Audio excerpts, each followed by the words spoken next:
Hello friends, welcome to my YouTube channel wish your English world. आप सभी का मेरे YouTube channel wish your English world में स्वागत है। लास्ट हमने देखा था टेंसेस में simple present tense, simple past tense and simple future tense. आज हम स्टार्ट करेंगे हमारा फोर्थ वाला tense, continuous present tense. So friends, हमने हमारे जो तीन सिंपल टेंस थे, simple present tense, simple past tense और सिंपल फ्यूचर टेंस, वो हमने कंप्लीट किए थे। आज हम देखेंगे continuous present tense. Continuous present tense और सिंपल प्रेजेंट टेंस दोनों में क्या डिफरेंस है वो भी हम देखेंगे। Okay, let's start. Continuous present tense, सबसे पहले हम देखते हैं कि कंटिन्यूअस प्रेजेंट टेंस का मीनिंग क्या होता है और उसमें भी प्रेजेंट टेंस का मीनिंग क्या होता है। प्रेजेंट यानी वर्तमान, प्रेजेंट टेंस यानी वर्तमान काल। वर्तमान क्या यानी कि अभी जो टाइम चल रहा है उसमें क्या काम हम कर रहे हैं उसे हम वर्तमान काल कहेंगे। भूतकाल यानी कि पास्ट में जो हो चुका था वो, और भविष्य काल यानी कि फ्यूचर में जो होगा, भविष्य में जो होगा वो। और प्रेजेंट टेंस यानी कि वर्तमान, वर्तमान में जो हो रहा है उसे हम प्रेजेंट टेंस कहेंगे। अब देखिए, प्रेजेंट टेंस में भी continuous present tense, continuous present tense का मीनिंग क्या होता है? चालू वर्तमान काल।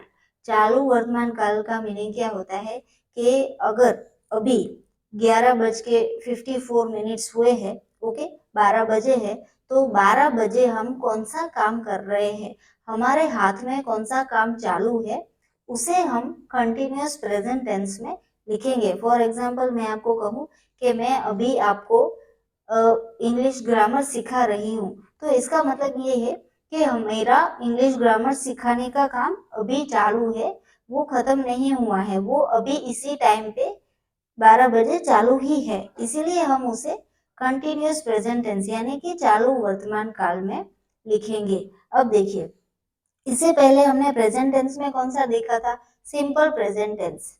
सिंपल प्रेजेंट टेंस में हमने क्या सीखा था कि सिंपल प्रेजेंट टेंस में हमारी जो रोज की डेली एक्टिविटीज होती है या फिर हमारी हैबिट होती है, जो साइंटिफिक रीजन होता है, साइंटिफिक ट्रूथ होता है, ओके, एटर्नल ट्रूथ होता है, उसको डिनोट करने के लिए हम सिंपल प्रेजेंट टेंस का यूज करेंगे। मैं रोज चाय पीती हूँ, मैं रोज उठती हूँ, मैं रोज स्कूल जाती हूँ, ये हमारा रोज का वर्क हो गया। उसको शो करने के लिए हम सिंपल प्रेजेंट टेंस यानी कि सादो वर्तमान काल का यूज करेंगे। और यहाँ पे कंटिन्यूअस प्रेजेंट टेंस में हम क्या देखेंगे कि हम इसी टाइम पे कौन सा काम कर रहे हैं, अभी जो टाइम चालू है वहां पे कौन सा काम कर रहे हैं, उसको शो करने के लिए हम चालू वर्तमान काल यानी कि कंटिन्यूअस प्रेजेंट टेंस का यूज करेंगे। तो यही डिफरेंस है सिंपल प्रेजेंट टेंस और कंटिन्यूअस प्रेजेंट टेंस में।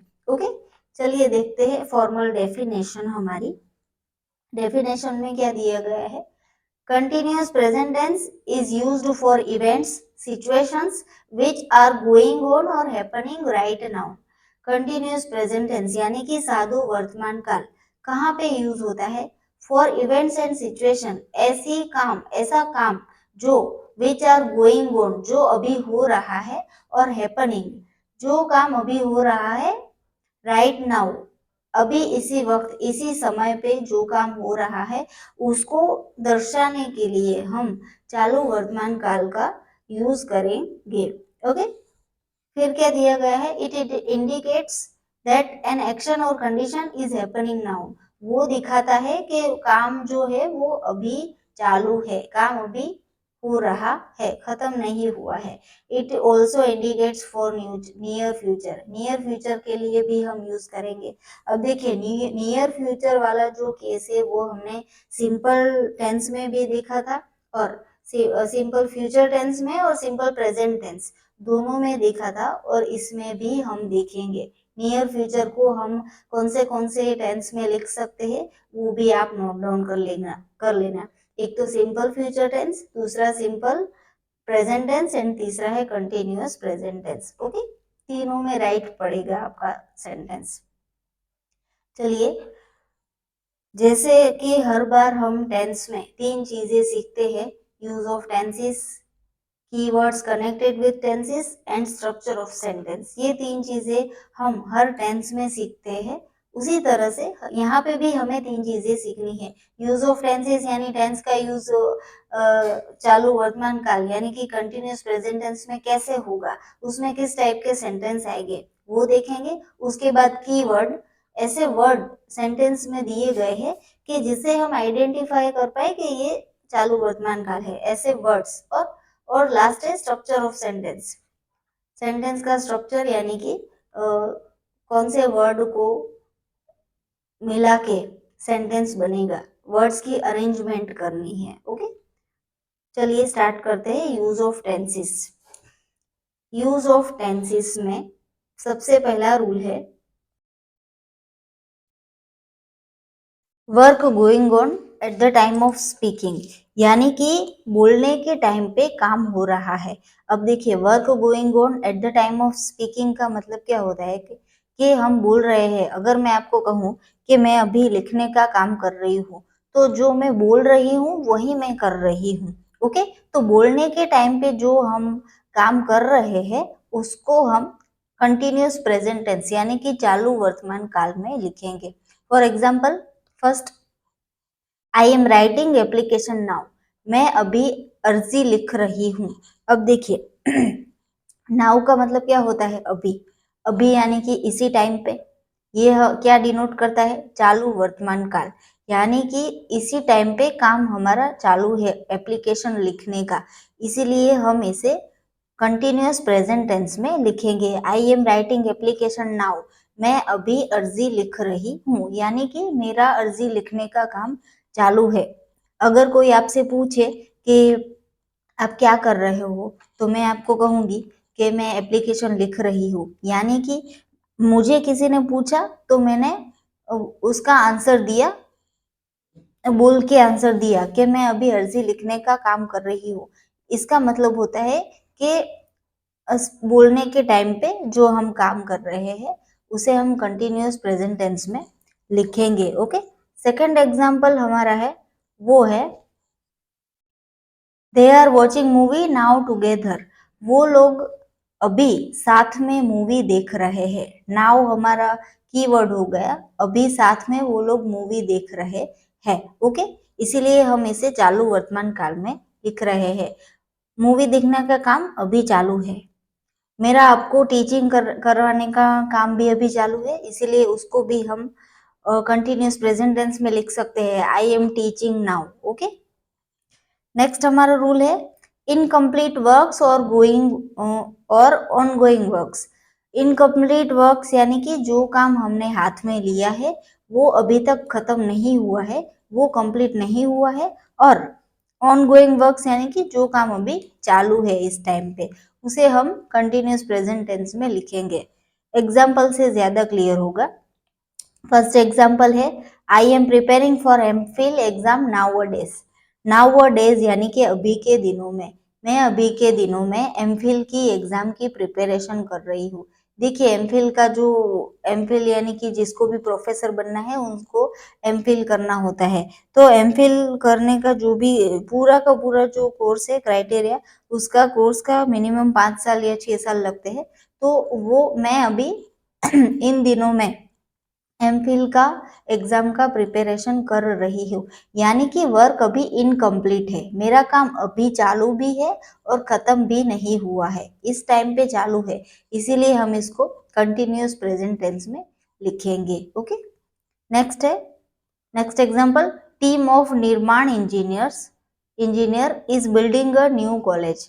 जो निर्माण इंजीनियर की टीम है वो न्यू कॉलेज बिल्ड कर रही है, यानी कि न्यू कॉलेज बना रही है, यानी कि उनका कॉलेज बनाने का काम अभी खत्म नहीं हुआ है। कोई भी बिल्डिंग हम बनाएंगे तो 2 से 3 साल लग जाएंगे। ओके, तो उनका जो बिल्डिंग, न्यू कॉलेज का बिल्ड करने का काम है वो चालू है। ओके, वो अभी खत्म नहीं हुआ है इस सॉरी, इसीलिए इसे हम कंटिन्यूअस प्रेजेंट टेंस में लिखेंगे। नेक्स्ट हमारा रूल है नियर डिटरमाइन फ्यूचर।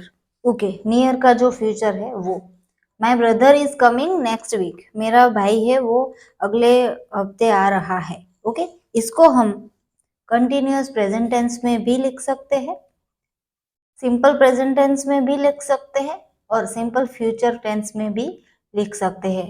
जैसे कि my brother is coming next week, मेरा भाई है वो अगले हफ्ते आ रहा है, इसको हम इस तरह से भी लिख सकते हैं, my brother comes next week. Okay, फिर इसको हम ऐसे भी लिख सकते हैं, my brother will come next week, मेरा जो भाई है वो अगले हफ्ते आएगा। ओके, इसको हम 3 तरीके से लिख सकते हैं। नियर फ्यूचर को कंटिन्यूस प्रेजेंट टेंस में लिखना है। नेक्स्ट रूल हमारा है with the words of attention. Okay, ऐसे वर्ड्स के जो अटेंशन दे, फॉर एग्जाम्पल इसमें मैंने दिया है लिसन और सी, यानी कि अगर फॉर एग्जाम्पल हम कहीं पे गए हैं गार्डन में या कहीं पे, दो फ्रेंड्स गए हैं, मैं मेरे फ्रेंड्स को बोल रही हूँ कि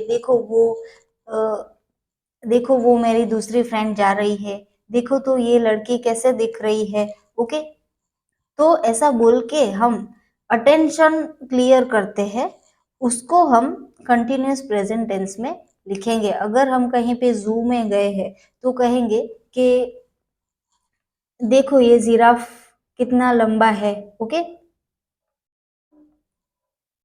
सी दिस इज माई फ्रेंड, देखो ये मेरी फ्रेंड है।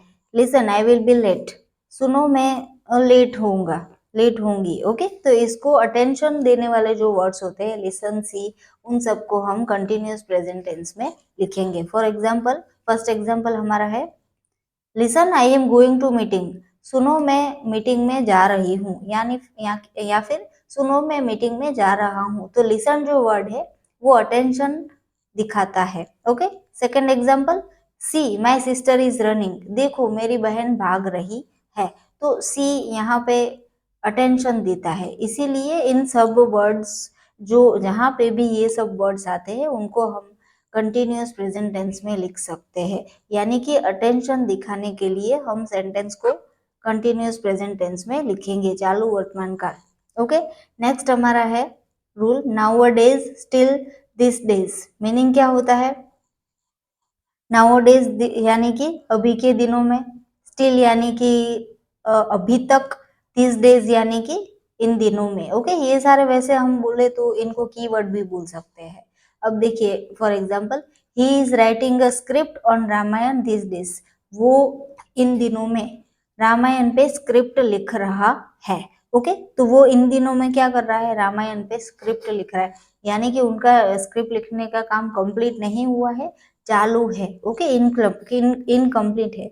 हमने जो पहले इनकम्प्लीट वर्क वाला रूल देखा था ना, ये उसमें भी हम रामायण वाला एग्जाम्पल ले सकते हैं। ओके, फिर नेक्स्ट एग्जाम्पल है Reshma is still sleeping, Reshma अभी तक सो रही है। स्टिल स्लीपिंग, अभी तक सो रही है, यानी कि सोने का काम अभी खत्म नहीं हुआ है, इसको हम कंटिन्यूस प्रेजेंट टेंस में लिखेंगे।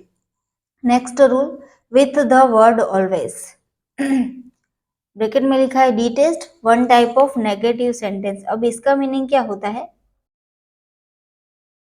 डिटेस्ट का मतलब होता है तिरस्कार करना, धुतकारना, यानी कि किसी को साइड ग्लेंस में खराब चीज बोलना है, यानी कि जिस कोई पर्सन की अगर हमें कोई आदत या फिर कोई बात पसंद नहीं हो और हम उसको कुछ टेढ़े तरीके से बोले तो उसे डिटेस्ट कहते हैं, तिरस्कार कहते हैं। वो हमेशा नेगेटिव, वो सेंटेंस है ना, वो हमेशा नेगेटिव सेंस दिखाता है। For example, my little cousin is always wasting the time, मेरा जो छोटा भाई है या फिर मेरी जो छोटी बहन है वो हमेशा टाइम वेस्ट करती है। अब देखिए ये अपने आप में भले पॉजिटिव सेंटेंस है, लेकिन वो एक नेगेटिविटी क्रिएट करता है कि जो मेरी कजिन है वो हमेशा अपना टाइम वेस्ट करती है, तो वो तिरस्कार दिखाता है, ऑलवेज वेस्टिंग टाइम। उसमें मैंने यहाँ पे लिखा है कि ऑलवेज के साथ भी कंटिन्यूस प्रेजेंट टेंस आ सकता है। तो ऑलवेज, वैसे तो ऑलवेज सिंपल प्रेजेंट टेंस में यानी कि साधु वर्तमान काल में आएगा, लेकिन ऐसे नेगेटिव सेंटेंसेस में हम इसको कंटिन्यूस प्रेजेंट टेंस में भी लिख सकते हैं। Okay, next example, I am always fighting with my sister, मैं हमेशा मेरी बहन से लड़ती रहती हूँ। ये भी नेगेटिव सेंटेंस नेगेटिविटी दिखाता है। ऑलवेज आया, ओके, ऑलवेज वर्ड है, फिर भी ये कंटिन्यूस प्रेजेंट टेंस है, ओके। उसके बाद हम देखते हैं कीवर्ड्स। यहाँ तक हमने देखा कि कंटिन्यूस प्रेजेंट टेंस में कैसे कैसे टाइप के सेंटेंसेस आ सकते हैं, ओके। अब हम देखते हैं keywords connected with the tense. Keywords में क्या क्या आएगा? Now, at present, at this time, at this moment, nowadays, look, see, listen, still, ये सब कंटिन्यूस प्रेजेंट टेंस में आएगा। अब देखिए नाउ का मीनिंग क्या होता है? नाउ यानी कि अभी, इसी वक्त, अभी, जो अभी टाइम चल रहा है वो। एट प्रेजेंट यानी कि भी अभी, इसका मतलब भी वही होता है, वर्तमान में, ओके, इसी टाइम पे। एट दिस टाइम, उसका भी मीनिंग सेम, इस समय पे। एट दिस मोमेंट, इसी क्षण। नाउअडेज, इन दिनों में। लुक यानी देखो, ये क्या है? अटेंशन दिखाता है। सी, ये भी अटेंशन दिखाता है। लिसन यानी सुनो, ये भी अटेंशन दिखाता है। स्टिल, स्टिल यानी कि अभी तक। आई, शी इज स्टिल स्लीपिंग, वो अभी तक सो रही है, ओके। तो ये सारे वर्ड्स हमारे कौन से हैं? अगर सेंटेंस में ये सारे वर्ड्स दिए होंगे तो वो कंटिन्यूअस प्रेजेंट टेंस हो सकता है, चालू वर्तमान काल। अब हम देखते हैं स्ट्रक्चर ऑफ सेंटेंस। सबसे मेन चीज, structure of sentence. Structure of sentence में हमें देखना है types of sentence in tense. हर टेंस में हम स्ट्रक्चर ऑफ सेंटेंस में टेंस के टाइप्स देखते हैं कि एक कोई एक टेंस को ले लो, उस टेंस में हम सेंटेंस को किस तरह से लिख सकते हैं, एक ही सेंटेंस को कितने टाइप में लिख सकते हैं, उसे हमें देखने के लिए टाइप्स ऑफ सेंटेंस देखना है। देखिए टाइप्स ऑफ सेंटेंस में टोटल मेन दो टाइप्स होते हैं। एक तो होता है असर्टिव सेंटेंस, दूसरा होता है इंट्रोगेटिव सेंटेंस। असर्टिव सेंटेंस का मीनिंग क्या होता है? विधान वाक्य। और इंट्रोगेटिव का होता है प्रश्नार्थ वाक्य। विधान वाक्य में दो टाइप्स होते हैं, एफर्मेटिव सेंटेंस और नेगेटिव। एफर्मेटिव यानी हकार वाक्य, नेगेटिव यानी नकार वाक्य। और इंट्रोगेटिव में भी सेम टाइप्स, एफर्मेटिव, नेगेटिव, हकार और नकार। अब देखिए असर्टिव यानी विधान वाक्य। विधान वाक्य में हम सेंटेंस को कैसे लिख सकते हैं? For example, I am playing game now, मैं अभी गेम खेल रहा हूँ, ओके, इस टाइम पे मेरा गेम खेलने का काम चालू है। इसको हम नेगेटिव सेंटेंस कैसे बनाएंगे? मैं अभी गेम नहीं खेल रहा हूँ, I am not playing game now. हमने नॉट लगाया इसीलिए नेगेटिव सेंटेंस बन गया। दोनों ही फुल स्टॉप वाले सेंटेंस यानी कि असर्टिव सेंटेंस है, विधान वाक्य है। अब इन दोनों को हमें क्वेश्चन मार्क यानी कि इंट्रोगेटिव सेंटेंस बनाना है। पहला सेंटेंस क्या था? I am playing game now, मैं अभी गेम खेल रहा हूँ। तो इसका इंट्रोगेटिव क्या बनेगा? क्या मैं अभी गेम खेल रहा हूँ? तो उसको हम कहेंगे am I playing game now, क्या मैं अभी गेम खेल रहा हूँ, ओके। फिर दूसरे सेंटेंस का इंट्रोगेटिव क्या होगा? I am not playing game now, मैं अभी गेम नहीं खेल रहा हूँ। उसका इंट्रोगेटिव होगा am I not playing game now, क्या मैं अभी गेम नहीं खेल रहा हूँ। तो आपको यहाँ पे एक चीज ध्यान में रखनी है कि कोई भी एक टेंस में एक सेंटेंस को हम चार तरीके से लिख सकते हैं एक्टिव वॉइस में, और ओके। और इस चारों सेंटेंस को हमें एक्टिव का पैसिव बनाना है। तो एक्टिव का पैसिव बनाएंगे तो दूसरे चार सेंटेंस बनेंगे। तो टोटल कितने सेंटेंस हुए? 8। तो हमें एक टेंस में टोटल 8 स्ट्रक्चर देखने हैं, ओके। हम देखते हैं एक्टिव वॉइस का स्ट्रक्चर। स्ट्रक्चर का मतलब क्या होता है कि सेंटेंस में कौन से वर्ड की प्लेस कहाँ पे है और वर्ड्स की अरेंजमेंट कैसे होगी। पहले सब्जेक्ट आएगा या फिर वर्ब आएगा या फिर ऑब्जेक्ट आएगा या फिर अदर वर्ड्स, उस वर्ड्स की अरेंजमेंट करके हमें पूरा सेंटेंस बनाना है, ओके। तो यहाँ पे देखते हैं एक्टिव वॉइस का स्ट्रक्चर। सबसे पहला आएगा सब्जेक्ट। सब्जेक्ट यानी कि कर्ता, ओके। उसके बाद आएगा is am are. Continuous present tense में इज एम आर लगाना कंपलसरी है। बिना इज एम आर के कंटिन्यूअस प्रेजेंट टेंस नहीं बनेगा। देन उसके बाद है ING form of verb, verb का आईएनजी फॉर्म, यानी कि अगर प्ले है तो हमें सिर्फ प्ले नहीं लगाना, पीछे आईएनजी लगाना है, प्लेइंग। ओके, प्ले तो प्लेइंग, इट, इट का होगा ईटिंग। उसी तरह से वर्ब के पीछे हमें आईएनजी लगाना है, इजेमार प्लस आईएनजी हम लगाएंगे तब जाके कंटिन्यूअस प्रेजेंट टेंस बनेगा। उसके बाद आएगा ऑब्जेक्ट, ओके, और देन आएगा अदर वर्ड्स। ये हमने देखा एक्टिव वॉइस का स्ट्रक्चर। अब देखिए ये जो स्ट्रक्चर है ना वो एफर्मेटिव सेंटेंस का है। यहाँ पे ये जो हमारा एफर्मेटिव सेंटेंस है ना उसका स्ट्रक्चर है। सबसे पहले सब्जेक्ट आएगा, तो सब्जेक्ट के हिसाब से हमने आई लगाया, उसके बाद इजेमार में से एक लगाना है, तो इजेमार आई के लिए आई के साथ हम हमेशा एम लगाएंगे, आई एम। फिर वर्ब का आईएनजी का फॉर्म यानी कि प्ले का प्लेइंग। उसके बाद ऑब्जेक्ट, मैं खेल रहा हूँ, क्या खेल रहा हूँ, गेम, तो गेम हमारा ऑब्जेक्ट हो गया। ओके, और ये अदर वर्ड्स, नाउ, ये हमारा एफर्मेटिव का स्ट्रक्चर हो गया। उसके बाद हम देखते हैं नेगेटिव का, सेम है सिर्फ बीच में नॉट लगाना है, subject is am are plus not plus ING form plus object plus other words. Okay, तो इसके साथ हमें कंपेयर करना है। पहले आएगा सब्जेक्ट आई, फिर उसके बाद आएगा इजेमार, तीनों में से एक, उसके बाद नॉट, देन लास्ट में सब सेम। ओके, ये हमारा हो गया एक्टिव वॉइस का स्ट्रक्चर। अब हम देखते हैं पैसिव वॉइस का स्ट्रक्चर। पैसिव वॉइस के स्ट्रक्चर में क्या आएगा, पहले आएगा ऑब्जेक्ट। अब देखिए ये जो स्ट्रक्चर है ना वो हम एग्जाम्पल के साथ देंगे तो ही हमें आइडिया आएगा कि ये स्ट्रक्चर हमें क्या कहना चाह रहा है। पैसिव वॉइस में पहले आएगा ऑब्जेक्ट, उसके बाद आएगा इजेमार। ओके, तीनों में से एक चीज आएगी।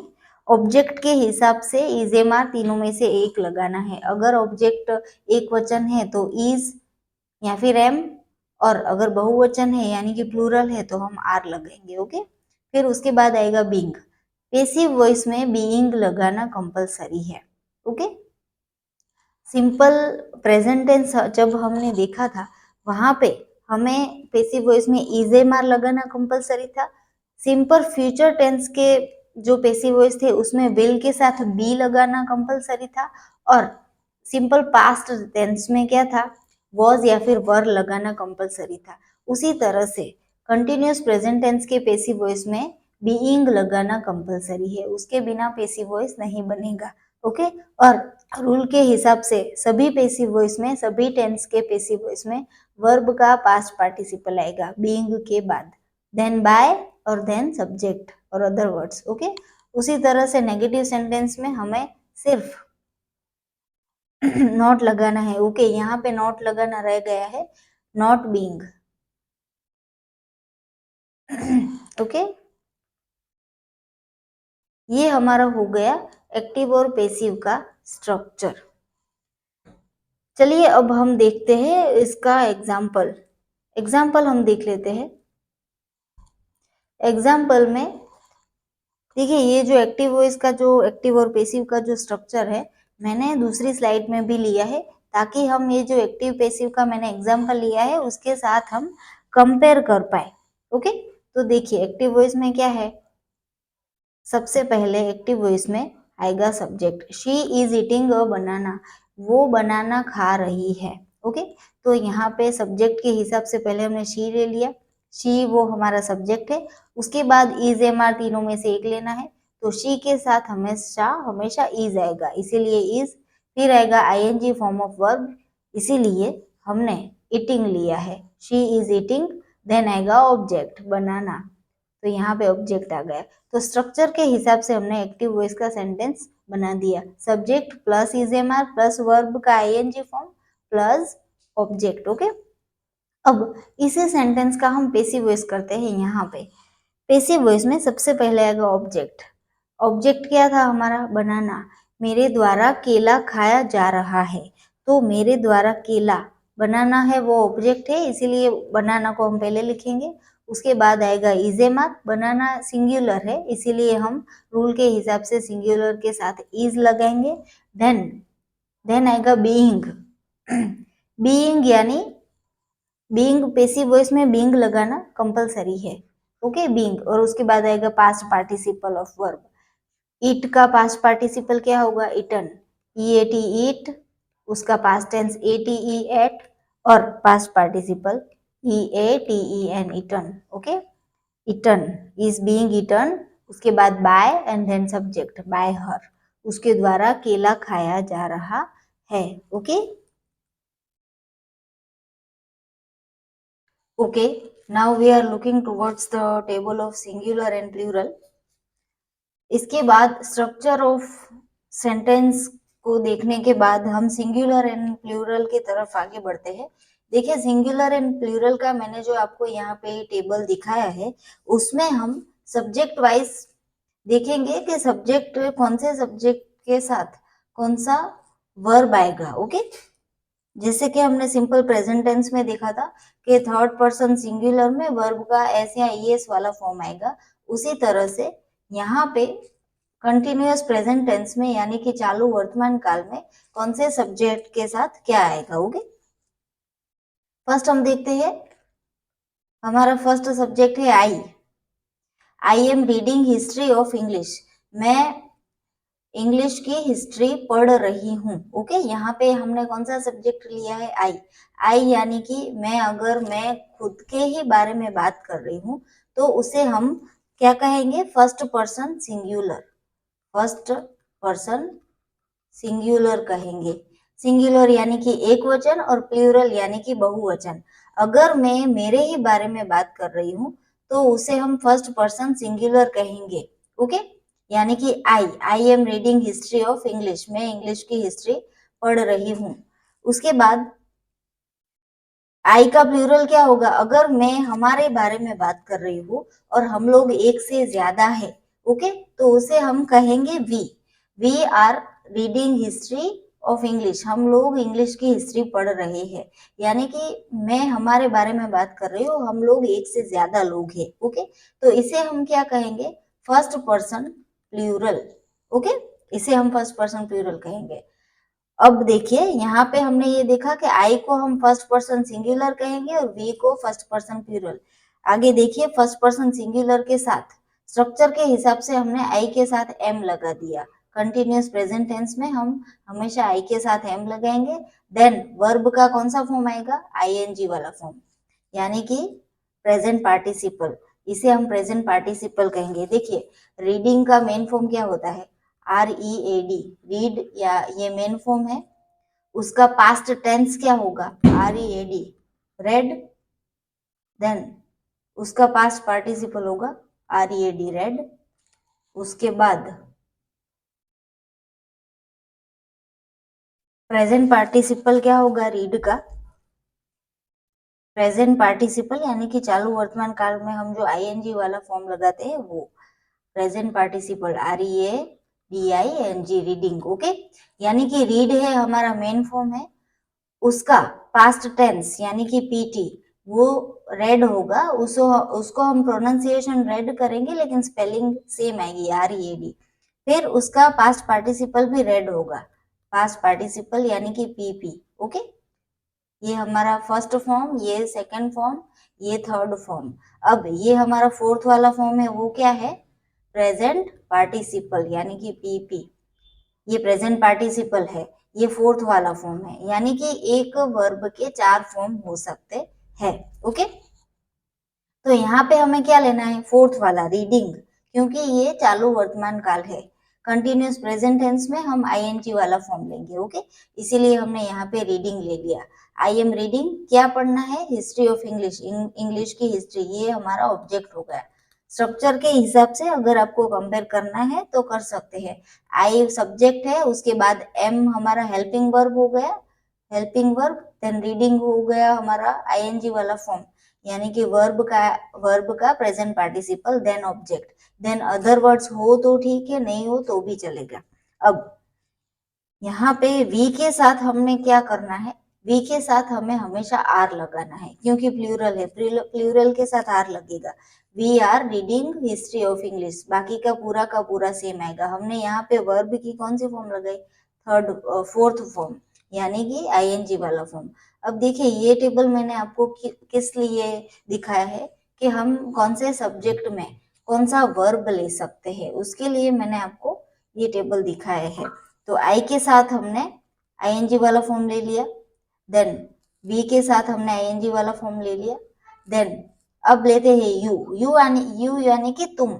अगर मैं तुम्हारे बारे में बात कर रही हूँ तो उसको हम यू कहेंगे, और यू को हम क्या कहेंगे, सेकेंड पर्सन सिंगुलर। अगर तुम एक ही हो, एक से ज्यादा नहीं हो, तो हम कहेंगे सेकेंड पर्सन सिंगुलर, एक वचन। ओके, तो यू सेकेंड पर्सन सिंगुलर हो गया, यू के साथ आएगा आर, यू के साथ आर ही आएगा कंपलसरी। देन उसके साथ रीड का आईएनजी वाला फॉर्म यानी कि present participle reading. Then last में सब सेम आएगा, हिस्ट्री ऑफ इंग्लिश। ओके, उसी तरह से अगर मैं आप लोगों के बारे में बात कर रही हूँ और आप लोग एक से ज्यादा हो, तो उसको भी हम यू का प्लूरल यू ही रहेगा। ओके, जैसे आई का प्लूरल वी होता है, वैसे यू का प्लूरल यू ही होता है, उसका यू में चेंजेस नहीं होगा। तो यू हमारा क्या हो गया, second person plural. Okay, second person plural. You के साथ आर के साथ रीडिंग, रीड का प्रेजेंट पार्टिसिपल, बाकी का सब सेम। अब हम देखते हैं थर्ड पर्सन सिंगुलर। अगर मैं किसी और के बारे में या फिर किसी तीसरे पर्सन के बारे में बात कर रही हूँ जो यहाँ पे है ही नहीं, तो उससे हम कहेंगे ही या फिर शी या फिर इट। ही शी और इट को हम कहेंगे थर्ड पर्सन सिंगुलर। ये हमारा थर्ड पर्सन सिंगुलर हो गया। ही यानी कि लड़का, शी यानी कि लड़की, और इट यानी कि पर्सन के अलावा कोई भी चीज या फिर एनिमल के लिए जब हम यूज करते हैं तो उस केस में हम इट का यूज करेंगे। तीनों ही थर्ड पर्सन सिंगुलर है, लड़का हो तो ही, लड़की हो तो she. Okay, third person singular में क्या आएगा, इज आएगा। ही के साथ भी इज, शी के साथ भी इज, और इट के साथ भी is. Okay, he is reading, reading यानी प्रेजेंट पार्टिसिपल हो गया वर्ब का, बाकी का सब same. He is reading history of English, या फिर she is reading history of English, वो इंग्लिश की हिस्ट्री पढ़ रही है। ओके, तो यहाँ पे हमने तो कंटिन्यूअस प्रेजेंट टेंस के हिसाब से सब में वर्ब फॉर्म लगा दिए। उसके बाद अगर मैं किसी और के बारे में बात कर रही हूँ और वो लोग एक से ज्यादा है, तो हम उसे दे कहेंगे, THEY दे। अब दे यानी कि थर्ड पर्सन प्लूरल, यानी कि ही शी इट का प्लूरल क्या होगा, दे होगा। ओके, अगर वो लोग एक से ज्यादा है तो हम दे लगाएंगे। They are reading history of English, वो लोग इंग्लिश की हिस्ट्री पढ़ रहे हैं, तो दे के साथ भी हमने क्या लगाया, आर। ओके, और रीड का प्रेजेंट पार्टिसिपल रीडिंग, बाकी का सब सेम आएगा। तो आपने यहाँ पे देख लिया कौन से सब्जेक्ट के साथ क्या क्या क्या आएगा। आई के साथ, आई के साथ रीडिंग आएगा, बी के साथ भी रीडिंग। ओके, यू के साथ रीडिंग, यू के साथ रीडिंग, इट के साथ भी रीडिंग, और दे के साथ भी रीडिंग। यानी कि प्रेजेंट कंटिन्यूअस प्रेजेंट टेंस में सबके साथ आईएनजी वाला फॉर्म ही आएगा, फॉर्म चेंज नहीं होगा। जैसे कि सिंपल प्रेजेंट टेंस में हम थर्ड पर्सन सिंगुलर जो था ही शी इट, उसके साथ हम एस या एस वाला फॉर्म लगाते थे। अगर ये इसको हम सिंपल प्रेजेंट टेंस में लिखते ना, तो इस कुछ ऐसे लिखते, he reads history, he reads history of English. Okay, तो यहाँ पे हमने रीड का क्या कर दिया, रीड्स। उसी तरह से कंटिन्यूअस प्रेजेंट टेंस में सब में हम रीडिंग लगाएंगे, उसमें वर्ब का फॉर्म चेंज नहीं होगा। ओके, ये आपको ध्यान में रखना है। ये टेबल मैं हर बार क्यों दिखाती हूँ, क्योंकि कौन से सब्जेक्ट के साथ वर्ब का फॉर्म कहाँ पे चेंज होगा और कहाँ पे नहीं होगा, उसी के लिए मैं आपको ये दिखाती हूँ। ओके, सिंगुलर और प्लूरल का टेबल यहां तक हमने देखा। आगे हम देखते हैं rule of ING after verb. देखिए, कंटिन्यूअस प्रेजेंट टेंस में हमें सेंटेंस में वर्ब का कौन सा फॉर्म लगाना है, आईएनजी वाला। आईएनजी वाला फॉर्म यानी कि प्रेजेंट पार्टिसिपल। ओके, कोई भी वर्ब के पीछे हमें आईएनजी लगाना है, तो कौन से वर्ब के पीछे सिर्फ आईएनजी लगाना है, या फिर उस वर्ब के जो लेटर्स है उसमें चेंजेस करने के बाद आईएनजी लगाना है, वो हमें देखना है। आईएनजी के जो रूल्स है कि कौन से वर्ब में किस हिसाब से आईएनजी लगेगा, वो हम देखेंगे। ओके, कंटिन्यूअस प्रेजेंट टेंस में आईएनजी लगाना कंपलसरी है, उसके बिना कंटिन्यूअस प्रेजेंट टेंस नहीं बनेगा। चलिए देखते हैं क्या कहा गया है। Rule of ING after verb, verb के पीछे आईएनजी, उसके रूल हमें देखने हैं। फर्स्ट रूल है, when a verb ends with letter E,